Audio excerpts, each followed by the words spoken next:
Good morning, everybody, and welcome to Money in the Law.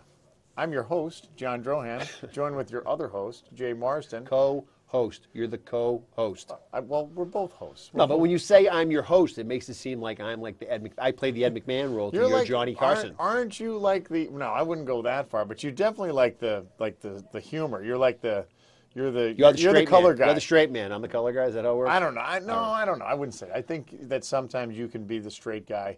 Although it's challenging, but sometimes you can do it because you're funny. Yeah. You're a funny guy.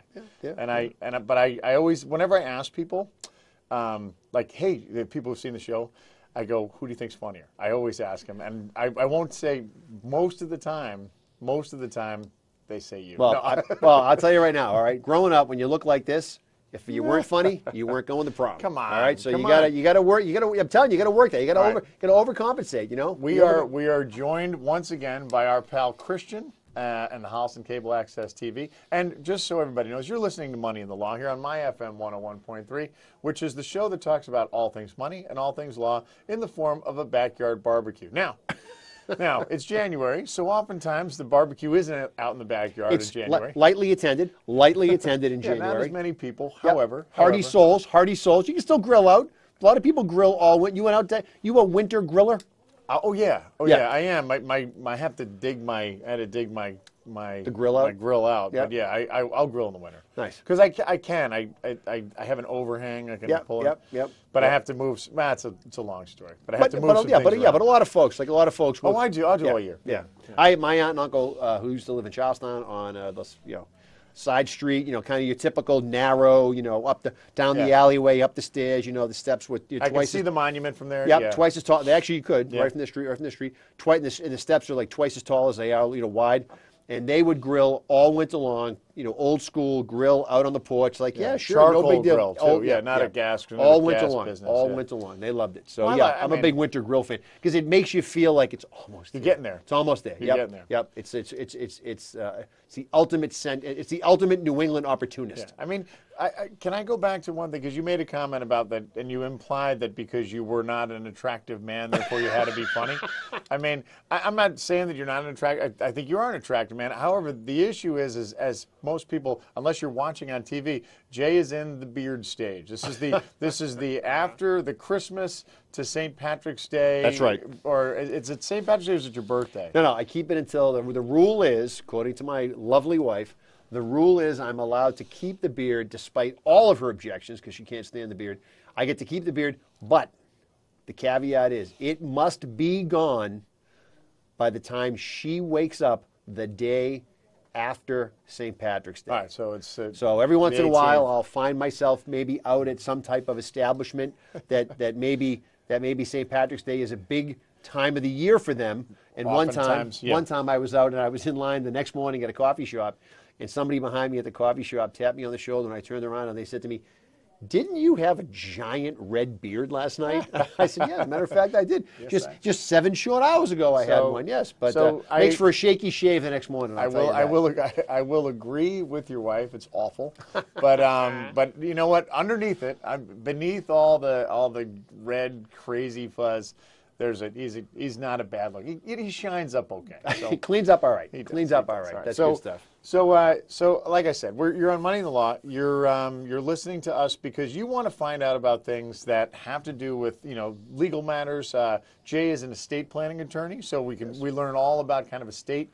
How do I kind of pass on my estate to my heirs? We also talk about elder law. That's the other thing. Jay, very sensitive to the elder generation because that's his wheelhouse. He can talk elder law, and the other thing he can talk a little bit about, very very finite amount, is money, which has to do with the fact that he worked at. So we talk about all this stuff, but again, like I said, we do it in such a way that it's so, because I was describing, the reason I'm bringing this up is because people were asking me recently, they're like, so what is it, and I'm like, I'm talking about the state, and they, why do you like it so much? I go, because it's fun. Because it's fun. Yeah. Because we talk about the stuff that people don't want to talk about or don't care to talk about or they're not interested in because it's boring. But when you get to talk about it like with two other people and you're in like that barbecue backyard, I wish we were drinking beer setting. Yeah. Then it can be tolerable to the point where you realize, hey, it's important, but at the same time, it doesn't have to be, put me to sleep boring. Well, and what I think that we've talked about this in the show before, but the genesis of that discussion, I think, has started from, I think you and I would have made, like, for example, every once in a while we have occasion to do a joint meeting with somebody, right? For some reason, somebody has to say, hey, I have a contact over here, I have a connection over here. It's almost not fair. And I want to get you guys in a room. And if you're talking with friends and you're having a casual conversation and literally, sort of the veneer of professionalism, not that either one of us have a veneer of professionalism. If we do, it's like microscopically thin. But when you pull down that veneer of professionalism and you say to somebody, like a friend, like I said, at a barbecue over a couple of drinks, and somebody would say, hey, I got a question for you. I'm dealing with this situation right now. And when you're literally just trying to deliver the point and you're not trying to kind of dress it all up, you were joking before about how it cleans up. Smart, the message, that's right, the message cleans up, right? You deliver the message. And at the end of it, and we've had this happen where somebody would say, you know what? I've had that explained to me 1,000 times, and the way you guys just explained it, it all makes sense. Why? Because we took away that this degree of, we have to impress somebody and show them how much we know. It's literally just answering the questions. And by the way, answering the questions in a way that people relate to when they say, I get it. The power of attorney, it's the keys to the kingdom. If I want to go steal all the money, I can steal all the money. Not that I'm going to, right? Not that I'm going to. That's what the intent of the power of attorney is. No, but it's absolutely right. But when you deliver the message that way, somebody goes, okay, so because people will ask questions all the time. They'll try to parse it and say, well, what can I do, right? What does that mean? In that specific situation. And when you say to somebody, what it means is you can do everything. Right. For the most part, you can do everything. And they go, all right, I got it. Then they'll jokingly say, so if I want to take all the money and go to Vegas, I could do that? I go, you can take all the money. Or you can take all the money and do responsible things. You can, let's go down the list of all the responsible things you can do. But that message, that's the part that people walk away and they say, I got it. 30,000 foot, I got it. They might drill down on something that's very specific, but they will walk away and they will say, I got that job and I'm in charge. That's what has to happen. We don't have. I don't know what our latest count is, 500,000+ listeners for nothing, right? Ish. That's right. Ish. Yeah. And viewers as well. Viewers as well. So today we're gonna, we cover a lot of different subjects, but today we're going to talk about something that probably isn't the most exciting, probably isn't the most uplifting. We're going to talk about something that has to do with elder care and kind of end of life care, which is hospice, which is something that if you've been exposed to hospice or had any kind of dealings with hospice before, it's tough. It's reality. It's the end of life period for people. It's kind of like the last stop. So that said, the thought of hospice is always kind of brings that kind of memory back of, kind of with my father when he was in hospice and, some other relatives that I've had that passed away.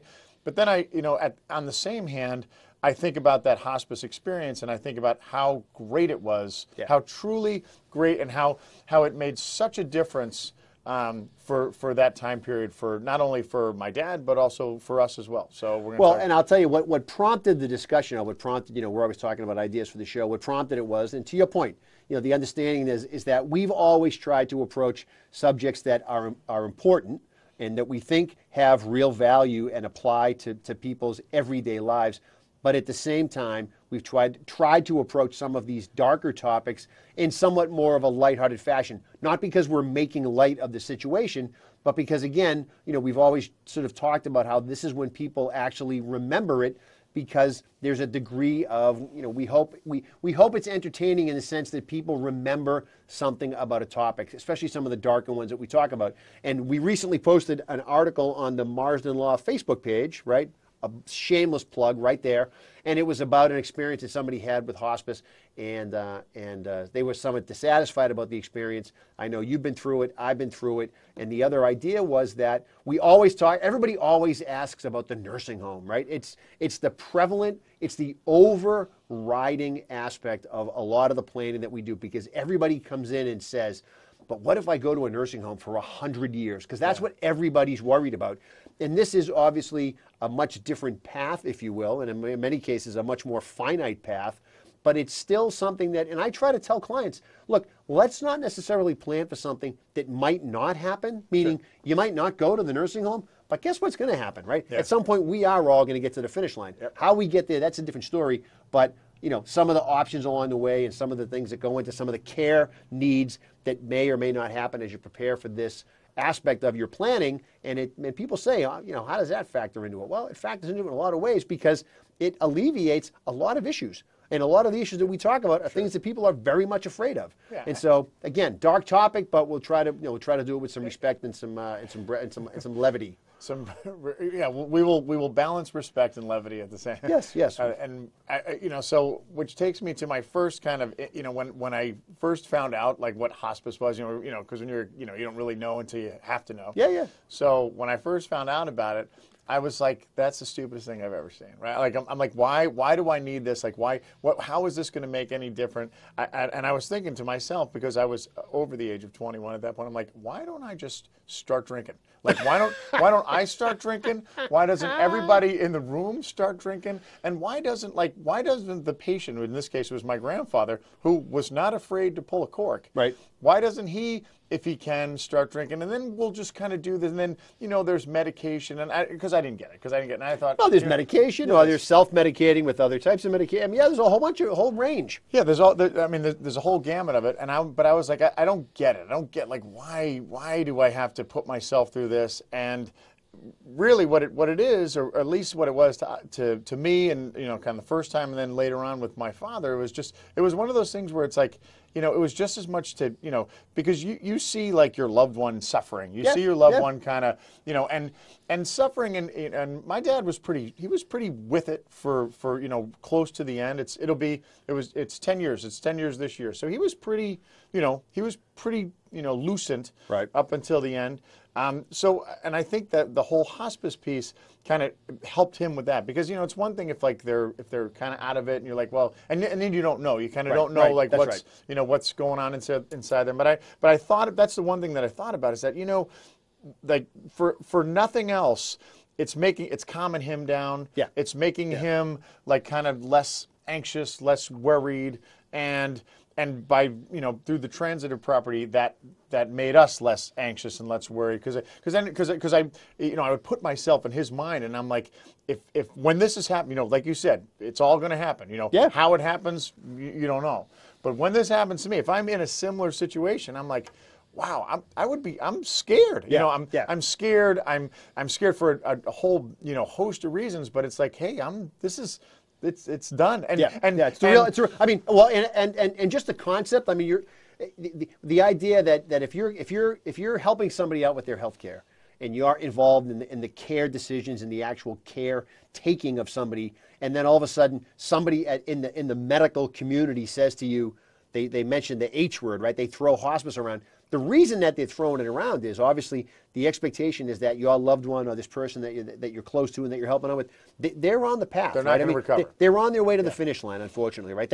That's what, and the hospice folks will bring it up, and it'll come up in a conversation, and somebody will say, we need to start talking about hospice. And what they basically mean is, we need to start talking about this transition, this end of life transition, right? That's what they're saying, because generally speaking, somebody only goes on hospice when the expectation is that they have less than 6 months to live. Oh, yeah. Right? So when that comes up, they're basically saying, look, this is real, right? This is real. Now, I don't say that that people don't think it's real, but I can tell you, having gone through it and having gone through it very recently, by human nature, people are hopeful, right? And so you're always hoping for the best thing in the world, you know, and there's so much information out there, and people are given so much. You hear all these stories about, Joe Smith, who was, literally, facing, right, that's doorstep, and then some miraculous, pill, treatment, study, something came out that sort of saved them and turned the whole thing around, and then they're on Oprah and Dr. Phil and all this other stuff. Well, yeah. Do those things happen? Yes. Do they happen on a regular basis? No. Right? Those are absolute outlier situations. So that when they discuss, or when it comes up as part of a conversation that you're talking about hospice, it's scary. It is scary. It's intimidating, and it's depressing as hell. Yeah. Because that's what you're being told. We're close to the finish line, and there's no turning back. Right. So there you are. So you as the family member or the caregiver, and then you have, like, in the case of my dad, he's hearing the same thing, right? And he's hearing the same thing. So at that point you're like, it's your in your mind, you're like, okay, so that's a very sobering thought. Now it's you're probably not going to recover. And for the whole time before then, I mean, for years and years and years with my old man, it was, because he was like this medical freak. He would kind of be close and then he'd pull out. And and we were just used to that. We were used to, I can remember on, Christmas Day, 2002, driving 8 hours in a snowstorm to New York City. And they were like, and because he called me, he's like, you know what? I don't know. They're taking me down here, and I don't know what's going to happen. Right. And I'm like, why are you calling me on Christmas Day? And he's like, yeah, I don't know what's going to happen. And I go, okay, so does that mean you don't know really what's going to happen? And we had that Irish conversation of like, do you really? And he's like, I don't, And then next thing you know, he's in an ambulance, and he's because Irish guys are so open about their emotions, their feelings, they love talking about it. Yep, they're like, they're open. Oh, read them like the newspaper. They're so open. Especially the traditional older Irish guys. The guys that kind of are the immigrant kind of guys. Yeah, how's everything going? Everything's fine. You get an accident, you're like, yeah, I know, I got to fix that. It's no big deal. Flesh wound. Bury the hatchet. Yeah, what a waste of a good hatchet. Yep. Well, and here's the other thing, by the way. When this discussion finally sort of bubbles to the top, and the discussion is around hospice, well, the conversation or the triggering of that conversation opens up a flood of other decisions that are going to have to get made, right? Because now the people at the hospital, for example, if your loved one's in the hospital, all of a sudden, in a lot of cases, they're like, oh, now there's something to do, right? Now we have now there's a discharge plan to put in place if somebody's in the hospital, and they're going to bring somebody in and all this stuff. So all these other decisions. So I think to your point, when it comes up, you got to do with two things. Number one, you got to wrap your head around the concept that you're even having that discussion, right? That we're now, we've moved on to a next step in the plan, and it's a step that we were hoping that we'd never get to, and now we're there, right? That's the first part about it. And the second part is, I suggest, after having gone through it, I say, take a step back, all right? If you just start processing the idea that we're going to now start talking about hospice, and don't run to say, let's make 500 more decisions. We'll talk about a couple of decisions after the break, but, just give yourself some time to process the fact that you're now talking about that, and that's the path you're on. All right, so we're going to take a break. Again, so much non-levity today, but that's okay. You know what? You're doing a good job. You're doing a good job. Appreciate it. Well, it's the bid. And again, as I mentioned before, we were joined by everyone at Hollis and Cable Access TV, led by Christian and Don, the Barbarian Cronin. I think he goes by Barbarian. Yeah, that's on his business card. Yeah, and Lisa Queen Bee Hedrick. Lisa, head of the house, Hedrick. That's right. She runs a show over there. All right, so we'll be right back on My FM 101.3, Money in the Law. Jay Marsden, John Drohan, Christian Hollis, and Cable Access. Stay tuned. We will be right back. And we're back. Money in the Law, My FM 101.3. Jay Marsden, Marsden Law Group, John Drohan, Main Effort Financial, Christian at HCAT, and we're here post New Year's, talking about some 2018 planning as always, and trying to bring together those two topics that we think are so instrumental that they be a coordinated conversation, which is the money and the law. And so we're hoping you guys have a great New Year's, and go Pats. Big night for the Pats tonight. So tonight, right? Yeah, tonight. Okay, good stuff. So prior to the break, we're talking about. What are you talking about football for? Did you watch that? Did you watch that game the other night? Did you watch that national championship game the other night? I did not watch that. Well, did you watch it? Yes, I did, start to finish. Since when do you watch football? Somebody else said the same exact thing to me this week. Because you're lame. Somebody else said this. I've been for years. I've been trying to talk about sports. Every time sports comes up on this show, you blow it off. You blow it off like you've never picked up any type of ball in your life. Last weekend, I thought you were an athlete.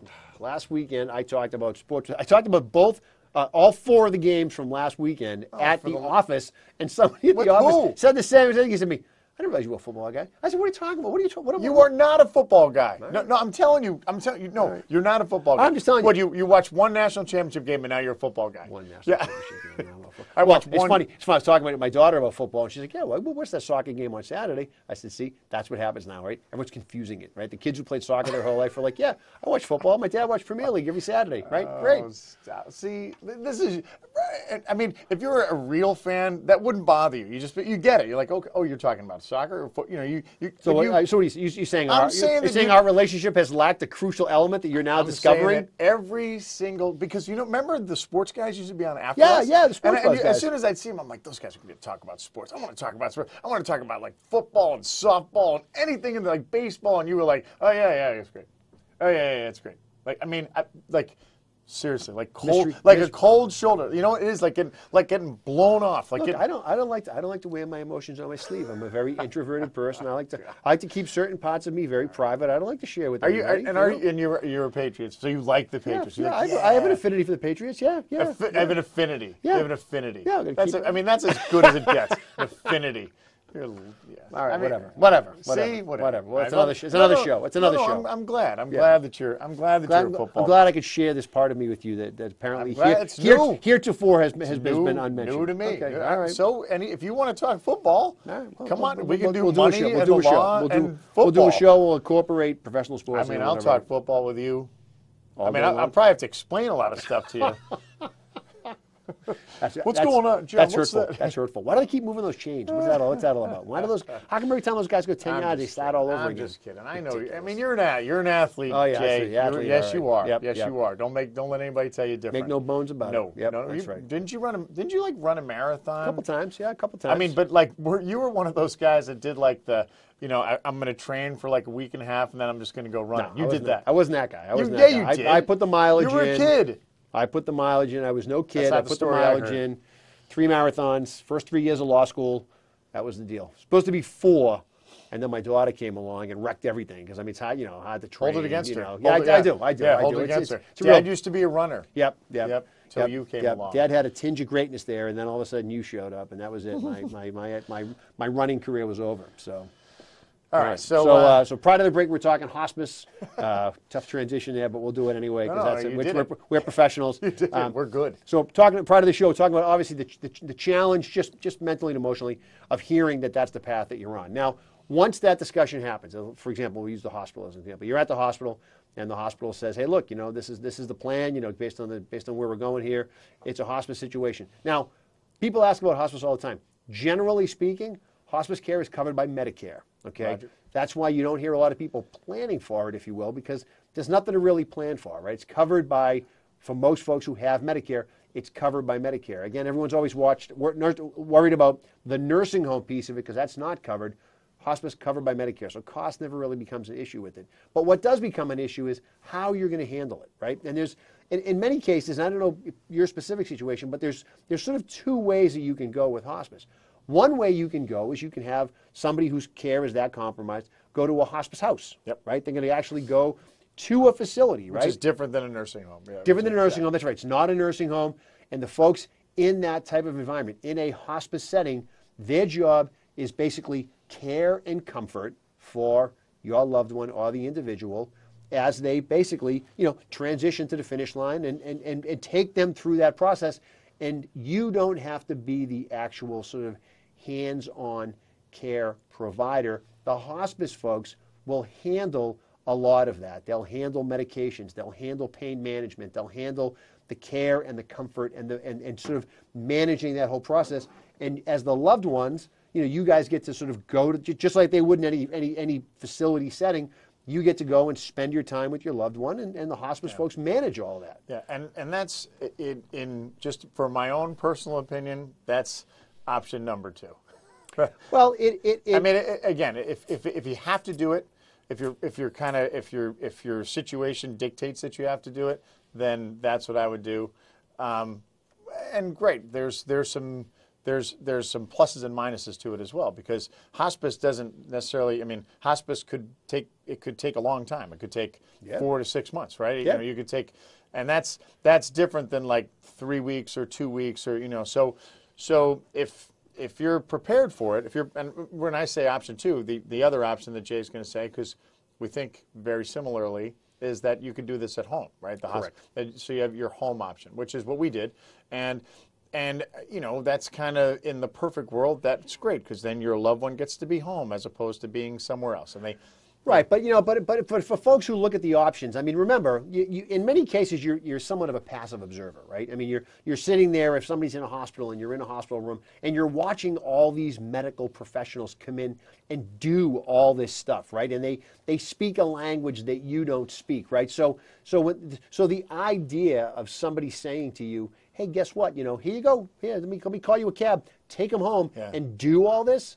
For a lot of folks, intimidating. It's overwhelming and intimidating, absolutely. And of course, remember, everyone's so concerned about the people that they're taking care of that they're worried that I might do something wrong, right? Or I might hurt my loved one, or I might do this. So when you give them the two options, and we'll talk about the second one in a minute, when you give them the two options, you're right. I agree with you. You look at the two of them and you go, hey, maybe the hospice house is the better option. Now, it has pros. Pros obviously being that you spend time with your loved one, and somebody else, if you will, the folks at the hospice house, they provide all the care. But they do the work. They do the work. Now, there are some downsides. The downside is that location-wise, the hospice house may not be convenient for you, right? And the one that might be closest to you might be a bit of a journey, if you will, might be a bit of a ride. And in some respects, now you're separating yourself a little bit, right? Now it's going to be one of those, let's go visit mom or dad and spend some time with them, and then we're going to leave. And so, it's not as convenient, for lack of a better way of saying it,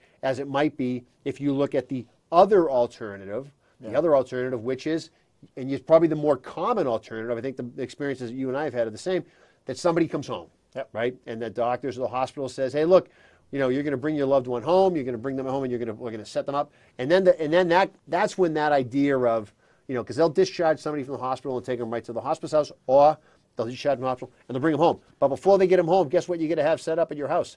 Basically, a little mini hospice setup, right? You got to have the room, like the room setup, right? Especially if they have IVs, and you have to have all that stuff. Yep. Kind of and all that stuff, by the way, it's all out there. I mean, the people at the hospital, they'll put you in the right direction, but you'll have to play the old hospital bed card, maybe, and all that stuff. And that, you hear about these things and you think to yourself, oh, what's the difference? I'll put them in a regular bed. Well, then you start to, as you sort of take the hands-on role here, you start to realize that there's a reason that all these things make sense, right? There's a reason that having a bed that goes up, down, sideways, in every ways starts to make a lot of sense. There's a reason that bed rails, it's not like having a toddler, right? All these things that you think to yourself, we can make do.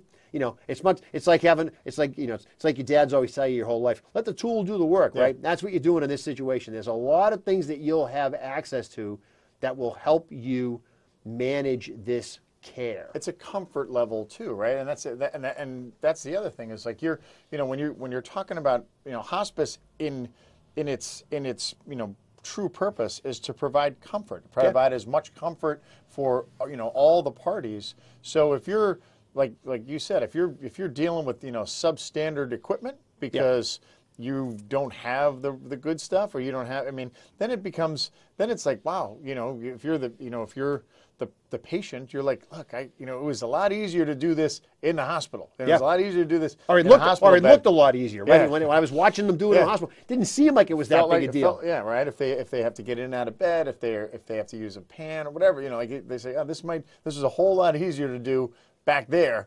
And now I'm not having, this ain't fun, right? So by the way, one of those no fun times is going to be like 2 a.m. when there's nobody around. It's not like there's 50 aides running around.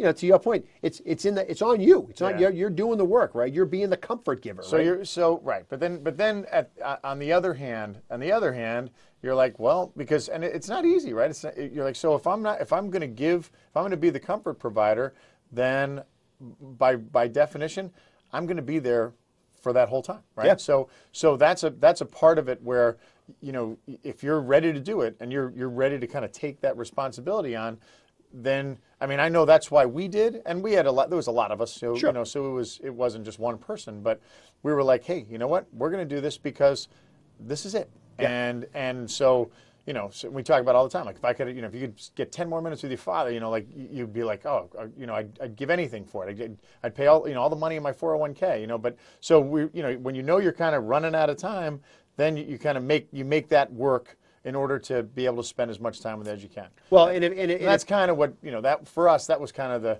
that carried the day. And his care wasn't super hard, like super labor intensive, right. Yeah. Well, and you know what, and that's a good point. If the care and comfort issues are less medical and more care and comfort, then that decision where you say to yourself, do we go home or do we have somebody go to a hospice house? Does that make more sense, right? But make no bones about it, all right? You will absolutely 5 minutes after somebody comes back to the house, you will sit down and you will second guess the decision, right? You'll kind of, before they walk out the door carrying the board, you might say, before you go too far, maybe, is this really what we want to do? Because, it's like bringing a new baby home, right? Right here. All I done, need a 30-second timeout. Yep. Which is what they do in football. Sometimes they'll take or in basketball, they'll take a 30-second, which is not a full timeout when they don't go to full commercial. Does it last how long? Does it last a minute? The 30-second timeout? Does it last a minute? Close to it. This is ridiculous. Almost, yeah. This is ridiculous.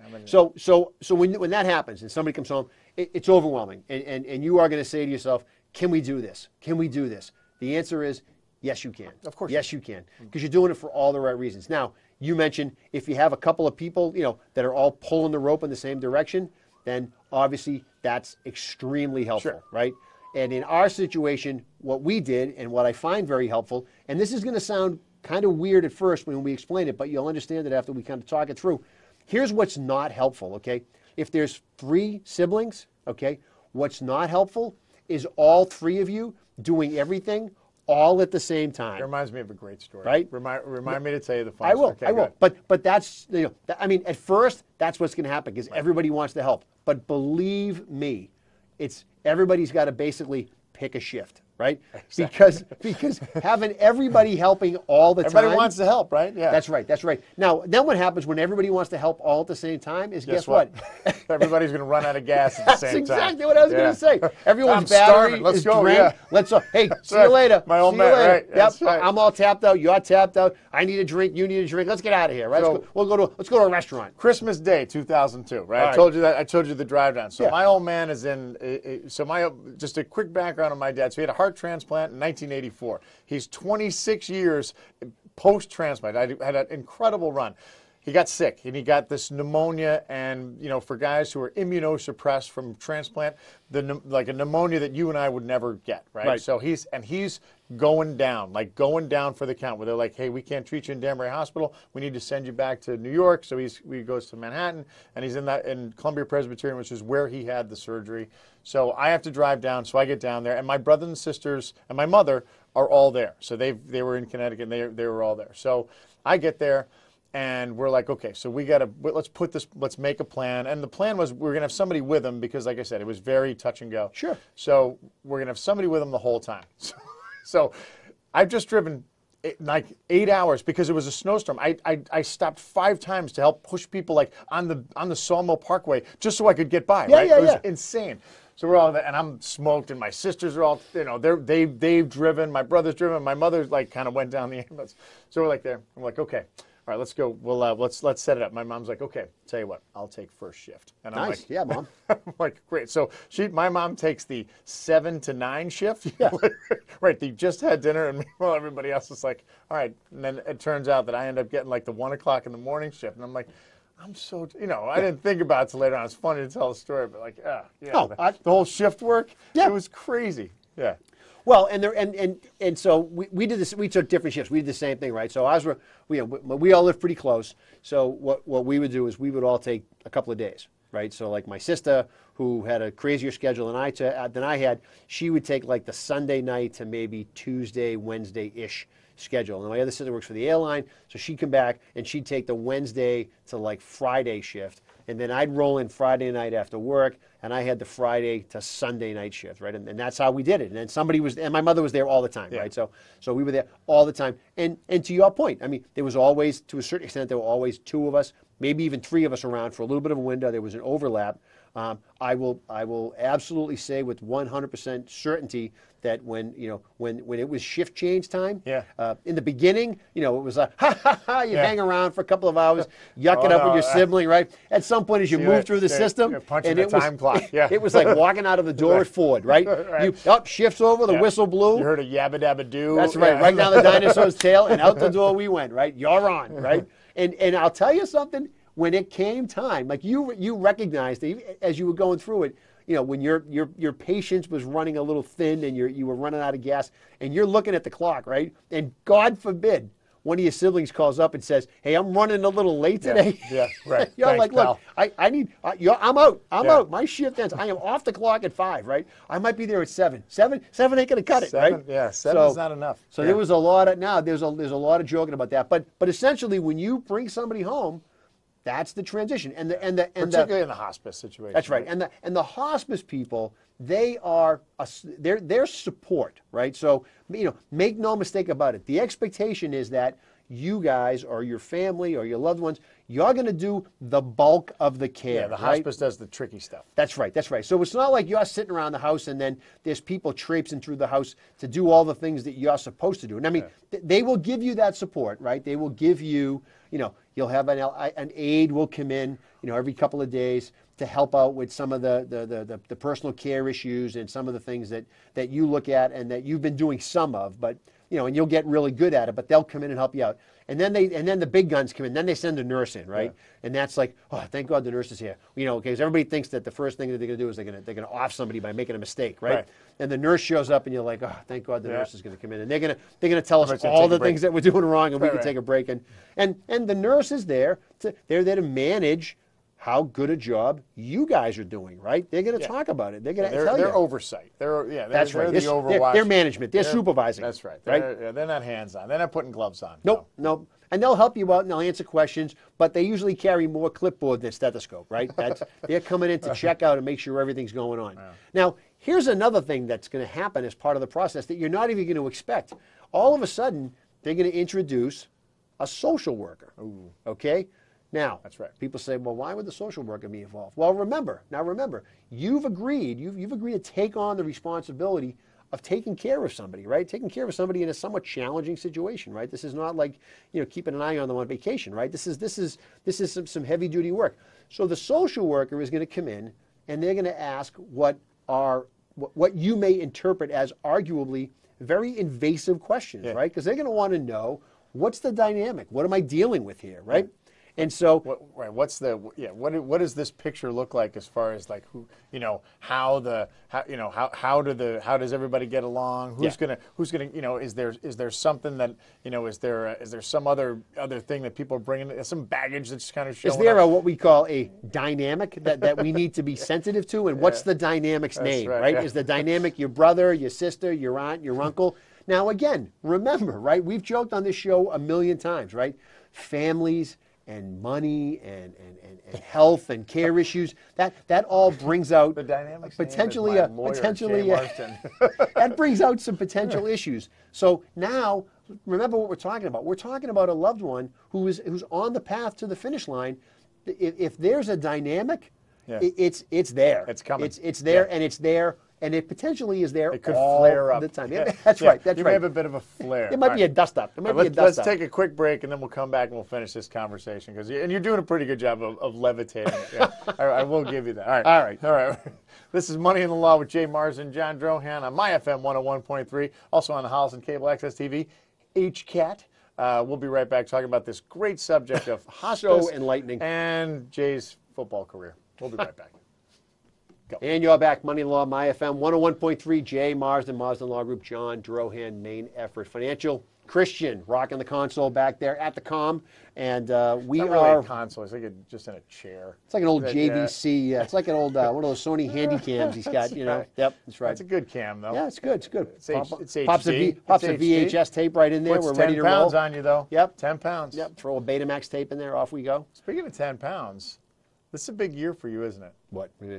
It's a big year. I'm just saying it's a big year. You saying I'm big this year, or no, say it's a big year for me? I'm saying it's a big year for you. That's all I'm going to leave it at that. It's a big year. Yeah, it is a big year for me. It's a big year. It's a big year. Yeah, it's a big year. Things happen. Things happen. We'll talk about that. It's another show. That's another show. Another show about that.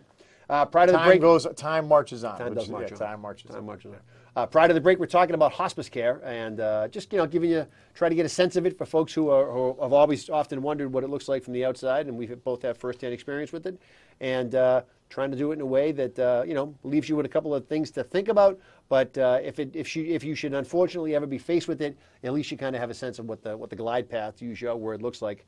Right now, we're talking about hospice at home. Now, one of the things that's going to happen, and this probably happened for you guys, is now all the medications that were being administered at the hospital are now your responsibility, right? And I will tell you that is about as convoluted a process as you could potentially or possibly find yourself in. Because remember, your loved one's sick, so they probably have, more than just an asprin and a statin, right? They got a lot going on. Now, here's what's interesting. when you're going through this process, the hospice people, as they sit you down and say, these are the medications, for all the obvious and unfortunate reasons, they're going to say to you, these are all the things that you don't need to take anymore, right? Right. Because those were maintenance, Yeah. and we're not on a maintenance path anymore. That's a big decision, right? That's right. Especially, in the case of probably your dad and my dad as well. So he was on medications forever. Yeah. And how everybody was kind of in that mindset of, yeah, you're going to, he's going to pull through, or he's going to, maybe not pull through, but like extend. Like this wasn't going to go. And once the hospice piece was introduced, and then it's like, well, they're not here to extend this. They're not here to. They're going to drag this out. They're not here to drag. Exactly. So like you said, those, my old man had a ton of medication. So literally 2/3 of them moved away. Right. They moved away, and now you're like.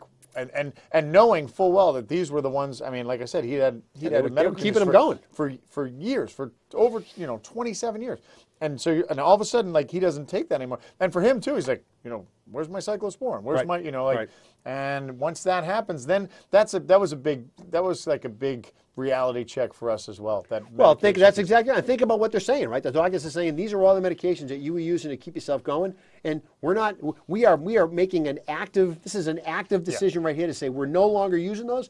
Now, the reason I bring that up is because, as you can imagine, when mom and dad are well and they're kind of moving around and the game plan is, go the distance, they're on, you might see them and they joke about it. Like my mother and father would carry around a gallon plastic bag full of, prescription bottles, right? And this was like, they drop this thing on the desk and it would like make a crack in the table because you're like, what are those for? Those are all of our medications. Yeah. Now, if you're thinking, oh my God, I have to manage all the medications they were on and then all the ones that they're going to be on now because they're sick, well, the answer is no. Unfortunately, some portion, maybe a substantial portion of those are all going to go away because now we're focusing on, we have a different objective. Now it's care comfort.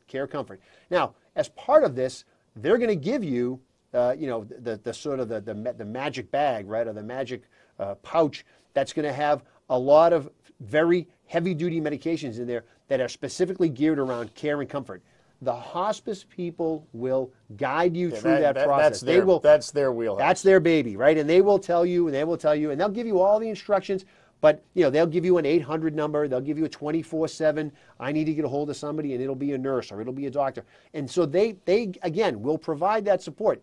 And don't be afraid to ask a lot of questions. And a lot of those questions are going to be around, when do we give certain types of medications? Because as you're moving through the process, at some point they dial it up and they'll tell you, if somebody's really sick and they're in pain, don't be afraid to bust out the morphine and make sure that they're comfortable, right? Yeah. But again, they will walk you through that, and you'll get that feedback from the people who come to see you, the nurses, and all those people. And that's probably when those decisions will get made, is kind of when you'll call up the nurse, and like in our experience, like, the nurse comes in or the PA comes in, and they're like, okay, you know what, I think, we're gonna adjust this a little bit. We're gonna make some adjustments based on, your discomfort last night. So that's kind of that's how it would be.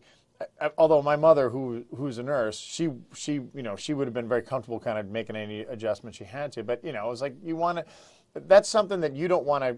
You have enough going on. Yeah, you have enough enough burden to bear at that point. Those kind of decisions, that's the true value of hospice at that point, because that's where they're like, okay, don't you stress out about that. We're going to help you. We're going to help you get to that next step and kind of incrementally move to where it's all going to end up anyway. Well, and the very unfortunate part about it is these folks, right, that the support you're getting from the hospice people, they've been through this before, right? And there is as much as you don't want to think about it, there is a process, right? There is a process of, end of life, right? Yeah. And this is what they specialize in. So remember, you're seeing something for the first time, you're handling something for the first time, they will tell you, in this situation, this is what it looks like. This is what the path looks like.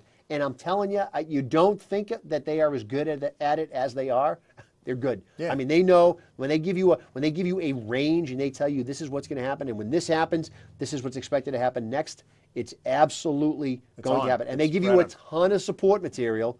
Now, I will say this, and maybe when you guys were going through this, it might not have been as available as an option. Here's my one suggestion: don't Google anything. All right, all right. Stay off the internet. All right. Just listen to what the hospice people tell you and ask lots of questions, right?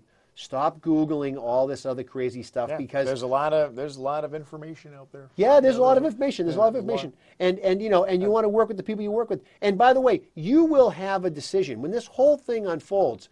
The hospital may say to you, "Here's who we recommend." You know, this is the hospice group that we work with, right? But there are other organizations out there, right? So if you have family members or friends who have gone through this, they may even be able to say to you, hey, you know, we used this hospice group and they were super. Yep. They were fantastic. Or they were horrible, right? And that's the genesis of, that's right. And I think it's very clear or it's very important from a family perspective for everybody to get together and try as much as you can to be on the same page and understand what's happening. And that dynamic, that, you know, the social work is sort of exploring that dynamic, that's a challenge, but it's important because at the end of the day, it's not about you as an individual. This is about the loved one that we're taking care of, that we're helping through this process. We were in the enviable position, and this is the one thing that was true throughout the entire time that my dad was sick, was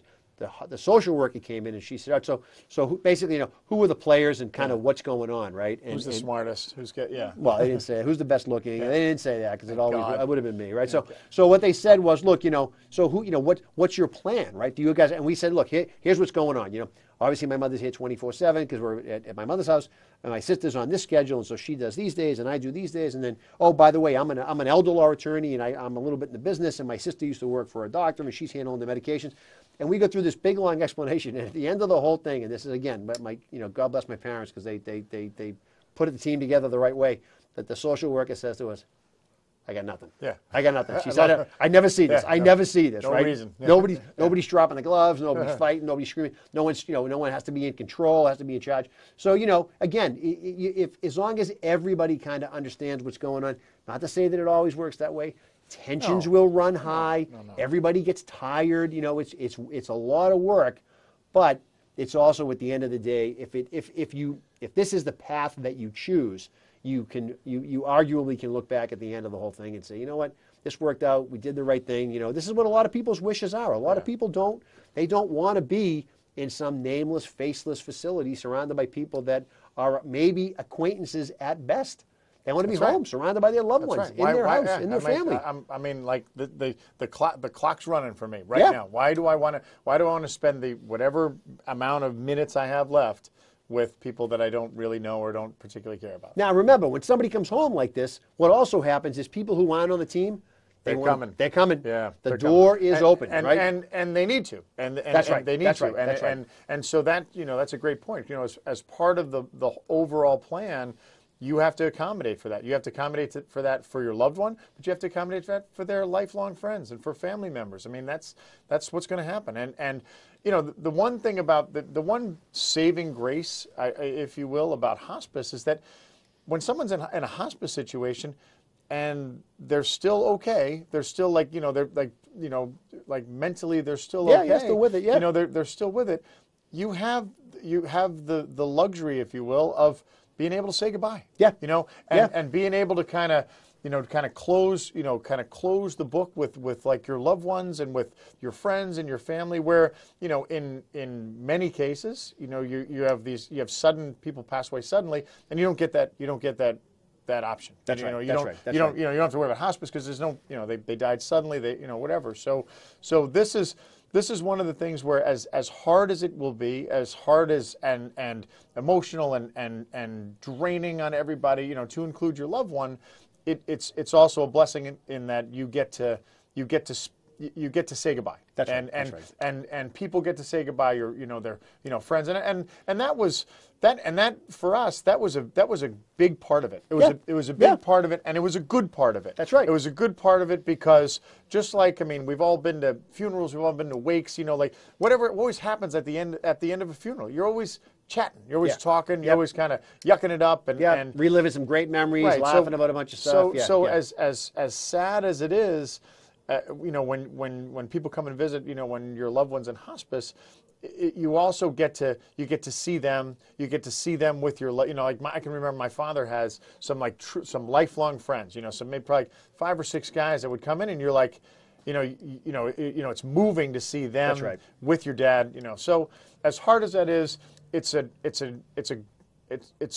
great. Like for us, it was great that he got that opportunity, that they got that opportunity to say goodbye. So now, and by the way, in the same sort of note, don't be afraid to manage that process, right? Yeah. Because people hopefully they're going to call and they're going to say, when can we come by? Because you're going to get the pop-in. There's going to be the pop-in people, but a lot of people will call and they'll say, hey, when can we come by? When's a good time? So don't be afraid to say, look, come by whatever you want, or come by at Tuesday at 5 o'clock or Tuesday at 2 o'clock, and we're trying to keep visits to an hour. Yeah. Or we're trying to keep visits to a half hour or whatever, because things are going to happen. You're going to have a schedule. There's a medication schedule. There's a care schedule, and a lot of people don't understand that to a certain extent. So don't be afraid to be very assertive to a certain extent about what fits into your schedule, because it's about you guys. Because because when they come, you also feel like, oh, I should entertain them too, right? As opposed to fade away. And the other thing that's going to happen is, and they're don't going to downplay. No. well, they're going to ask, what can I bring? Yeah. Now they're either going to bring something that you're going to say, "Oh my God, that's our 13th pizza of the week," and everyone's going to, I love lasagna. So they're either going to bring prepared food, they're going to make something, they're going to bring dessert. You can have but the other part of it is, if they ask what they can bring, and there really is something, don't be afraid to tell them, because people want to help. Bring right? a bottle of Johnny Walker. Bring something that's not going to expire, and if it comes in some type of, if it's a brown liquid that comes in a bottle, that's good. That's good. Doesn't expire. So you can don't bring any glasses. You can focus on that. Plenty of glasses. You can wash all the ones that are in the sink, because we've been. But I mean, there's going to be that component, right? So don't be afraid to sort of manage that aspect of it, because it's you need a break too, and if that's your break time. Now, by the way, if somebody says, "I'll be here for an hour," you say, "Good, I'm going to go take a nap." Yeah. Wake me in an hour, or wake me if something happens. Take advantage. I'm going to go tap that keg you brought. That's right. That's right. I'm going to go put some cubes in a glass. So don't be afraid to sort of manage that prospect and bring those people in, because they're there for a reason. They're family friends. They're lifelong family. They want to be part of the process because it's important to them. They're grieving too. It's really that's right. It's important to them, and that's something that when you're tired and when you kind of have to you say, oh yeah, you can come at this time, and well, I can't come at that time. You want to accommodate for them as best you can as well, because even if you don't like them, they're people, and this is a page that's turning in their lives as much as it is in yours. So, all right. So this is. Are we at the end? I'm done talking about this. All right. Well, hey, I think you did a good job. I mean, I'd love to. Let's talk about something like much more like happier, like maybe the tax code. Next time, something that'll get everybody pumped can we up. talk next show, funeral homes. We're going to talk about funeral homes. This is great, how exciting that is! How to shop for a casket. How to shop for a casket. Oh, you know what I want to do is I get this question all the time, like from my clients. They're like, "Hey, you know what I just did? I just prepaid for my funeral and my grave sites." Oh my God. And I'm like, great. Like, what do you want? I mean, you're 48. You're 48. Why, are you going to use them? I go, are you kidding me? Like, really? Like, because I know how much money they have, right? I'm like, who cares? Yeah. Like, why are you doing? Well, I don't want to burden it with my kids. What do you mean you don't have to burden it with your kids? Let me tell you when it's a burden. When that $10,000 bill has to get handed to somebody and nobody has any money. That's when it's a burden. Mom and dad is sitting on a $1.2 million IRA. Don't worry. Son or daughter can peel something off the 600 and pick up the tab for the funeral. It's not a big deal. That magic power of attorney, it's gonna work right then. Yeah. Don't worry about that. So, are we at the end? All right. It's time. All right, it's time. I'll tell you right now, I appreciate you indulging me on that topic. It's a challenging topic. I don't believe it's one that we've ever talked about on the show before. Nope. But we also want, as we discussed, we want to try to at least give you a little bit of a sense of what that process looks like, as tragic and as unfortunate as it is.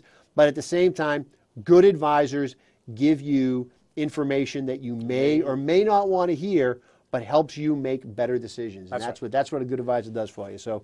You get two of them right here, I hope, and I hope you feel the same way. Us two guys. That's right, these two advisors. So you'll listen to Jay Marsden and John Drohan, Money in the Law, My FM 101.3. We hope you have a great rest of the weekend. Go Pats! Go Pats! Go Pats! That's all I got to say. Go Pats! Go Pats! I'm a season ticket holder. Did you know I was a season ticket holder? Liar! I'm a season you ticket are holder. such a liar. We'll see you next week.